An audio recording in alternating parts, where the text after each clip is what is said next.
everybody. Thank you for making yourselves available. And as always, I do think this will be brief. We've kind of kept everybody in the loop of where we're headed.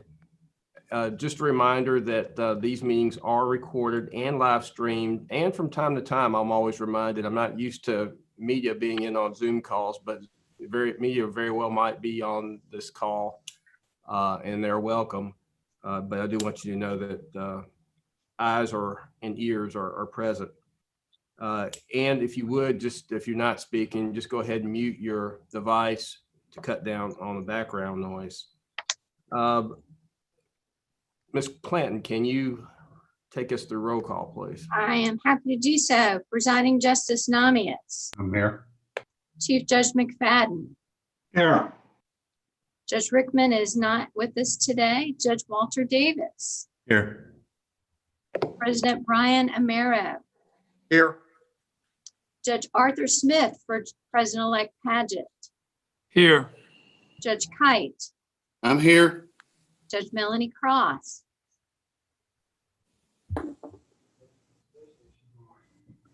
Here. Thank you, Judge. Judge Sizemore. I'm here. Chief Judge Asha Jackson. I'm here. Chief Judge Brasher. I'm here. Judge Fletcher Sams. I'm here. Judge Van Pelt. Judge Van Pelt, I know you were on the call. I'm here. Thank you. Sorry. Chief Judge Sarah Wall. Here. Chief Judge Jeff Bagley.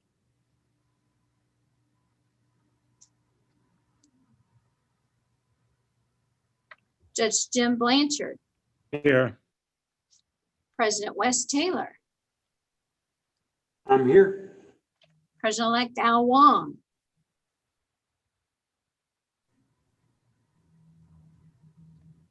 President Lisa Jones. I'm here. Judge Price is not with us today. President Walt. I'm here. President-elect Carrie Carter.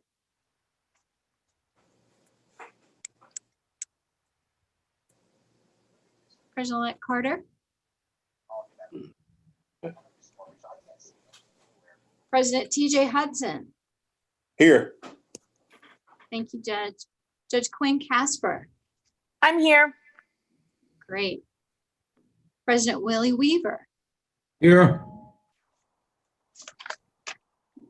Judge Lori Duff. I'm here. And President of the State Bar of Georgia, Don Jones.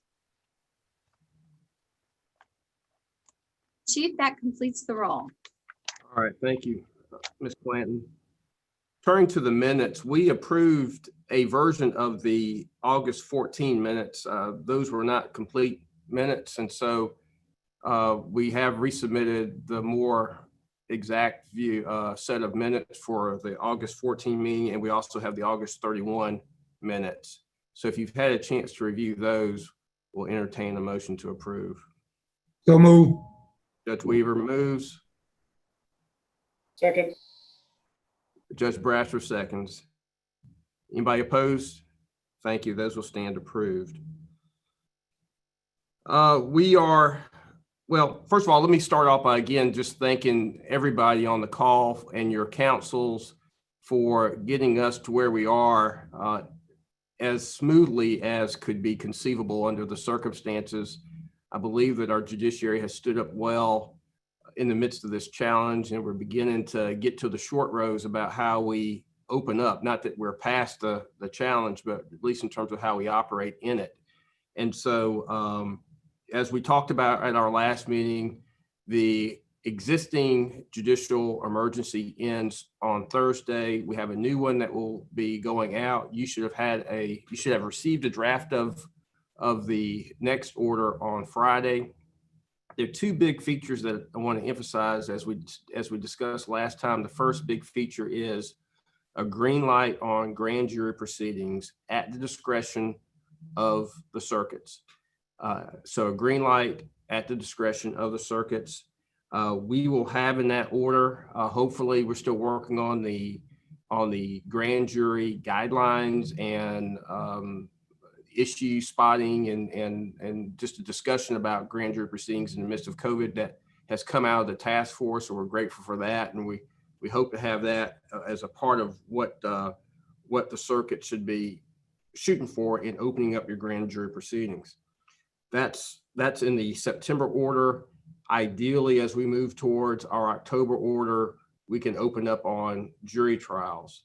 I know I got a call from Judge Bagley today out in Forsyth. They've already begun doing some really nice, significant planning and site design to accommodate jury trials. And so that's where we're looking to go. Also, as a part of that order, you will see the local committee structure that we've been talking about outlined, where that structure will be county-based, and each court will have a plan for how it will move towards jury trials. We hope to have you some targets about how to shoot for jury trials as you work for that. But we're going to direct the establishment of those local committees in this order that goes out on Thursday.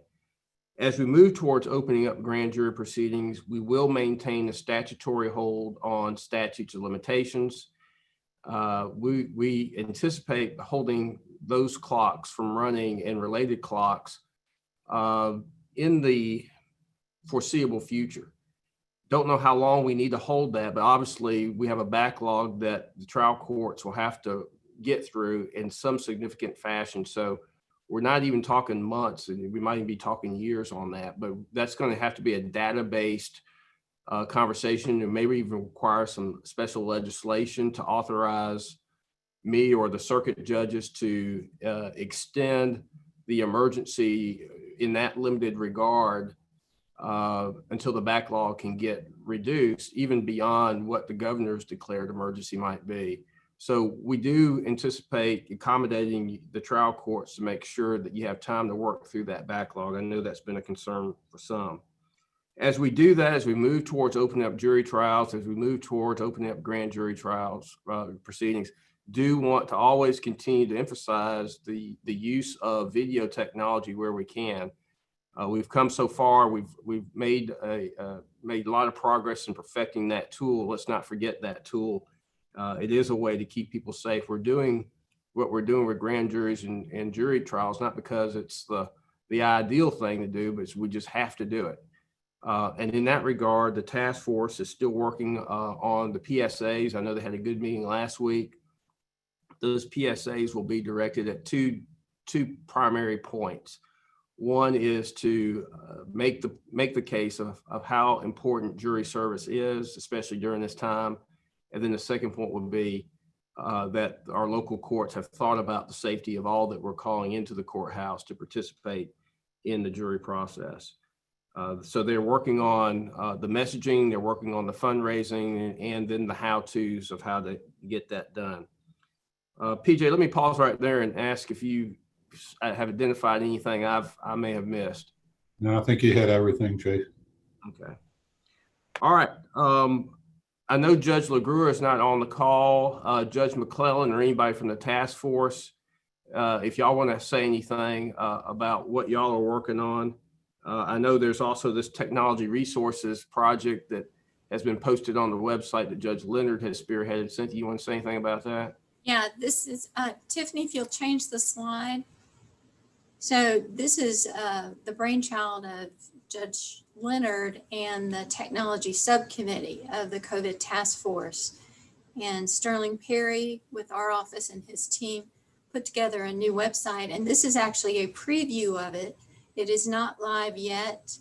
And it has all these wonderful resources for courts and how-to guides.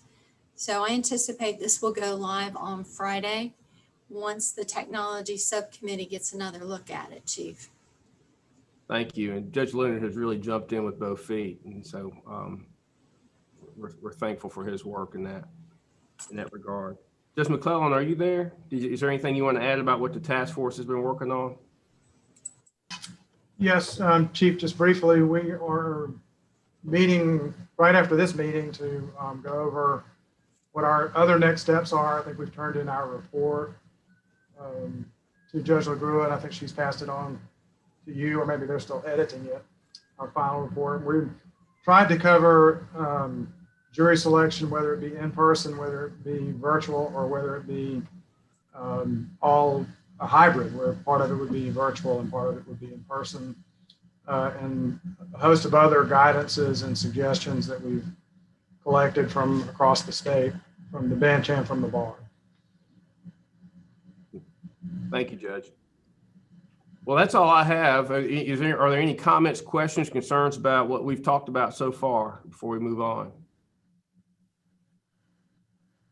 Okay, we're all jumping in the same direction at the same time, it sounds like. But please call me or Presiding Justice Namias or Cynthia. Just let us know if we missed anything or we haven't communicated anything appropriately, or you've got an idea.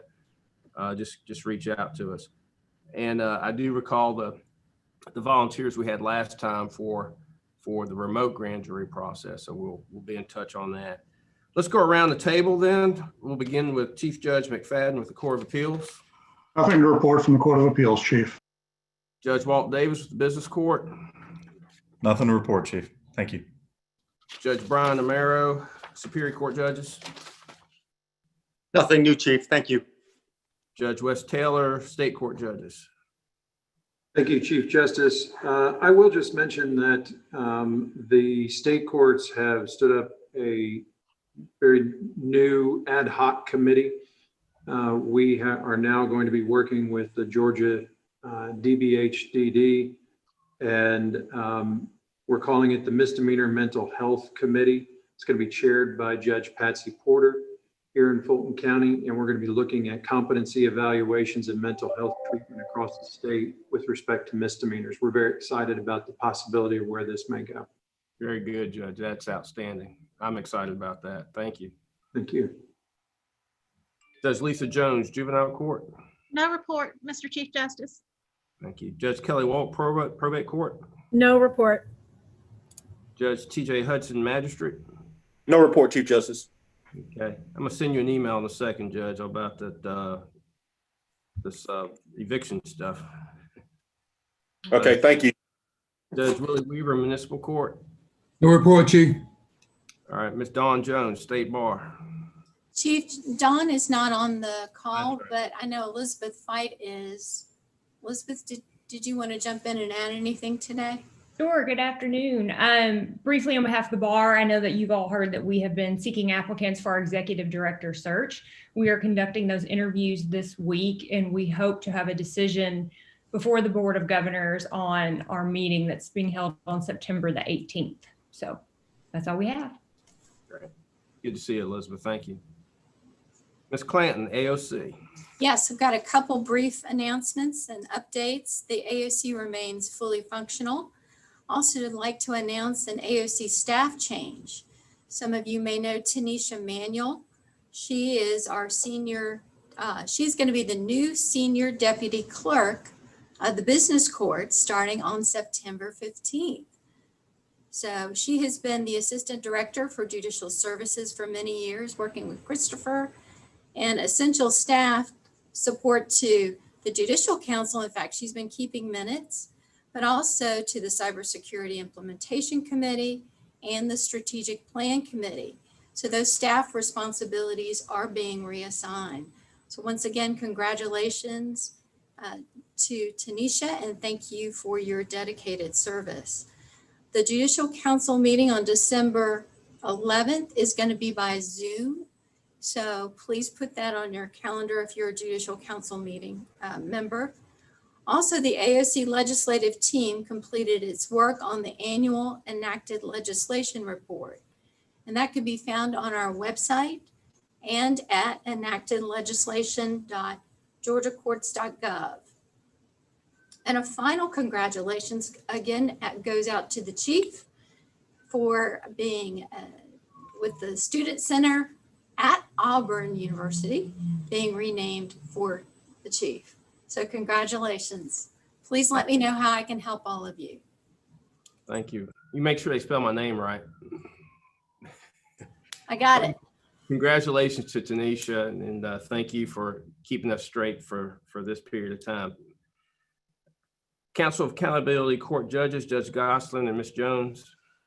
Hi, good afternoon, Chief Justice. Judge Goslin is not able to be on the call today, but just a quick report. We're entering the final steps for planning purposes of our online conference next week. We are expected to have approximately 1,400 accountability court professionals join us for a training conference next week online, and we are very much looking forward to that. And that's our report. Thank you.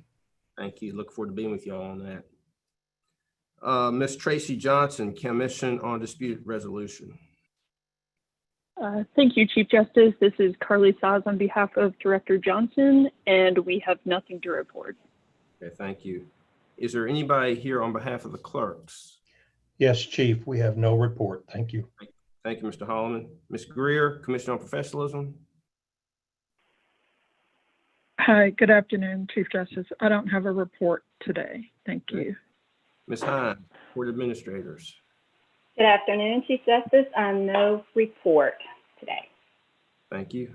Mr. Ashworth. No report from ICJE, Mr. Chief Justice. Thank you. Thank you. Mr. Boring, JQC. Nothing new to report, Chief Justice. All right, folks. That's everything. Then the next meeting will be, well, I'm not even sure we need to have the September 14 meeting. We'll just issued the order. So my leaning would be to go to the 21st for our next time we get together. And then as Ms. Clanton mentioned, the general session meeting that we had set on the 11th of December, we were not able to find a physical location. There's no real rush to do so anyway. So that will be via Zoom. But I do hope we can get in person soon, and it helped me to be in your presence. I just enjoy being with you. So hopefully we could, life will advance to where we can do that in a safe way. But until then, y'all be good, be safe, and we look forward to seeing you. Chief, yes. Have you circulated a draft of the order you intend to issue Thursday yet? Yes. I think that went out Friday. Is that right, Cynthia? It did. It was in your judicial council packet, Judge. We could send you another copy. Okay, I'm sorry. I must have missed it in the packet, but I will look. You don't have it, we'll get it to you. Okay, thank you. And Chief, just to clarify, no meeting on Monday, correct? Correct. All right. All right, folks. Thank y'all very much. Thank you. Thanks, everyone.